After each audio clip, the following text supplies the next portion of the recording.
سورۃ الاحزاب پارہ نمبر 21 کا آخری صفحہ، پارہ نمبر 21 کا آخری صفحہ، سورۃ الاحزاب۔ اعوذ باللہ من الشیطان الرجیم، بسم اللہ الرحمن الرحیم۔ یا ایہا النبی قل لازواجک ان کنتن تردن الحیاۃ الدنیا وزینتها فتعالین امتعکن واسرحکن سراحا جمیلا وَإِن كُنتُنَّ تُرِدْنَ اللَّهَ وَرَسُولَهُ وَالدَّارَ الْآخِرَةَ فَإِنَّ اللَّهَ أَعَدَّ لِلْمُحْسِنَاتِ مِنكُنَّ أَجْرًا عَظِيمًا۔ اے نبی، اپنی بیویوں سے کہو کہ اگر تم دنیاوی زندگی اور اس کی زینت چاہتی ہو تو آؤ میں تمہیں کچھ تحفے دے کر خوبصورتی کے ساتھ رخصت کر دوں۔ اگر تم اللہ اور اس کے رسول اور عالم آخرت کی طلبگار ہو تو یقین جانو اللہ نے تم میں سے نیک خواتین کے لیے شاندار انعام تیار کر رکھا ہے۔ یہ وہ آیت ہے جس میں رسول پاک صلی اللہ علیہ وسلم کو اللہ تعالیٰ نے فرمایا تھا، میرے نبی آپ اپنی بیویوں سے یہ بات کہیں جو بات ابھی پڑھی ہے۔ ان آیات کا ایک پس منظر ہے۔ ہمارے پاک پیغمبر صلی اللہ علیہ وسلم کے نبی برحق ہونے کی ایک علامت یہ بھی ہے، اس قرآن میں آپ نے وہ سب کچھ بیان فرمایا جن باتوں میں سے بعض باتوں کے بارے میں اگر حضور علیہ السلام سچے نبی نہ ہوتے تو ان باتوں کو بیان نہ فرماتے۔ مثلاً اللہ کے نبی تو سب کو یہ کہتے تھے کہ میں اللہ کا نبی ہوں، اور نبی سب سے زیادہ نیک ہستی ہوتی ہے، لوگ اس کے مقتدی ہوتے ہیں، وہ ان کا پیشوا اور مقتدا ہوتا ہے۔ تو جو آدمی مقتدا ہوتا ہے وہ عام طور پر یہی چاہتا ہے کہ لوگوں کے سامنے میری خوبیاں، میری بھلائیاں، میری عزتوں والے کام ہیں۔ رسول پاک صلی اللہ علیہ وسلم نے قرآن کی وہ آیتیں بھی بیان فرمائیں جن پر اللہ تبارک و تعالیٰ نے حضور علیہ السلام کو کہیں تنبیہ فرمائی، جیسے عبس وتولی ان جاءہ الاعمی، جیسے یا ایھا النبی لم تحرم ما احل اللہ لک تبتغی مرضات ازواجک، اے میرے نبی جی آپ ان چیزوں کو کیوں ناجائز قرار دیتے ہیں جن کو اللہ نے حرام نہیں کیا؟ کیا آپ اپنی بیویوں کی رضامندی چاہتے ہیں؟ آخر میں ہے قرآن میں۔ یہاں حضور صلی اللہ علیہ وسلم کی ازواج مطہرات نے کچھ ایسا تقاضا کر دیا جس پر اللہ کی طرف سے عتاب آیا، ناراضگی آئی۔ حضور نے یہ سب کچھ بتایا کہ یہ میرے اوپر قرآن اترا ہے، آپ نے کوئی چیز ایسی نہیں کی کہ چلو یہ تو نہیں بتانی چاہیے۔ تو ان آیات کا پس منظر یہ ہے، ہم پیچھے پڑھ چکے ہیں کہ جنگ احزاب ہوئی اور اس کے بعد جنگ بنو قریظہ ہوئی۔ جنگ بنو قریظہ میں وہ جو محلہ تھا بنو قریظہ کا وہ سارا مسلمانوں کے ہاتھوں میں آ گیا۔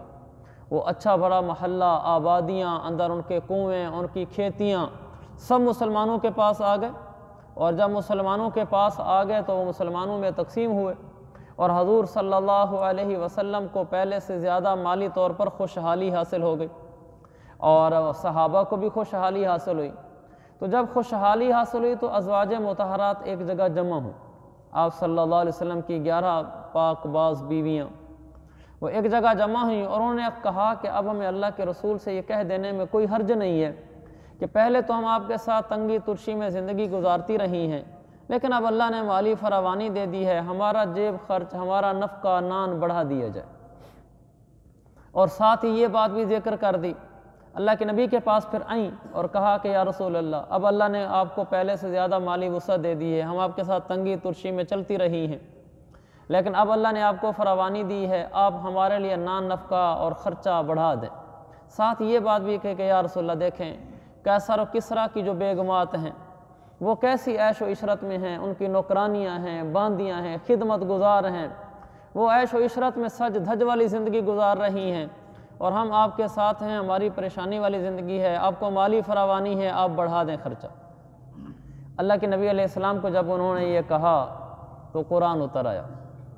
اللہ نے فرمایا میرا نبی آپ ان سے کہیں